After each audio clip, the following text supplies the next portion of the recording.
सोलापूर शहराला रात्रभर मुसळधार पावसानं झोडपून काढलंय। विजांच्या प्रचंड कडकडाटासह शहरातील अनेक भागात रात्रभर तुफान पाऊस झालाय। रात्री मोठ्या प्रमाणात पाऊस झाल्याने शहरातील अनेक भागातल्या नागरी वस्तीत पाणी शिरलं। तर अक्कलकोट रोड, मल्लिकार्जुन नगर, जुना विडी घरकुल, मित्रनगर, शेळवी यासह अनेक भागात मुसळधार पाऊस झालाय। लोकांच्या घरात 2 ते 3 फूट पाणी शिरल्यानं रात्री लोकांची मोठ्या प्रमाणात तारांबळ उडाली। दरम्यान सोलापूर अक्कलकोट महामार्गावरील पंजवानी मार्केट समोर महामार्गावर पाणी सुद्धा साचलं। त्यामुळे सर्व्हिस रोडने प्रवास करणाऱ्या लोकांना अडचणी निर्माण झाल्या। या संदर्भातले अधिकचे तपशील आपले प्रतिनिधी अनिकेत गायकवाड यांच्याकडून घेऊया। अनिकेत,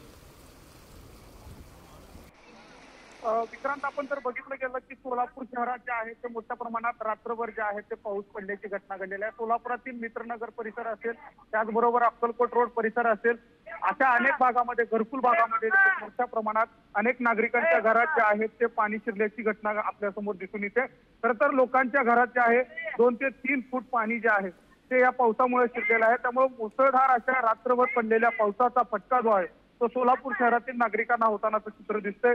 दरम्यान अक्कलकोट महामार्ग असेल त्यामुळे देखील मोठ्या प्रमाणात पाणी शिरल्याचं घटना घडलेली आहे। आणि दुसरीकडे सोलापूर तुळजापूर जो मार्ग आहे त्या ठिकाणी देखील मोठं पाणी जे आहे ते रस्त्यावर आल्याची चित्र आपल्याला दिसून येते। त्यामुळे सर्व्हिस रोडनं प्रवास करणाऱ्या नागरिकांना जे आहे त्या ठिकाणी काळजी घेण्याचं आवाहन प्रशासनाने केलेलं आहे। दुसरीकडे महानगरपालिकेचे आयुक्त या सर्व भागांची पाहणी जी आहे ते आता करण्यास सुरुवात केलेली आहे। लोकांच्या 2 ते 3 फूट घरामध्ये पाणी जे आहे ते शिरलेलं आहे एकंदरीत चित्र। बरं, धन्यवाद अनिकेत या सगळ्या सविस्तर माहितीसाठी।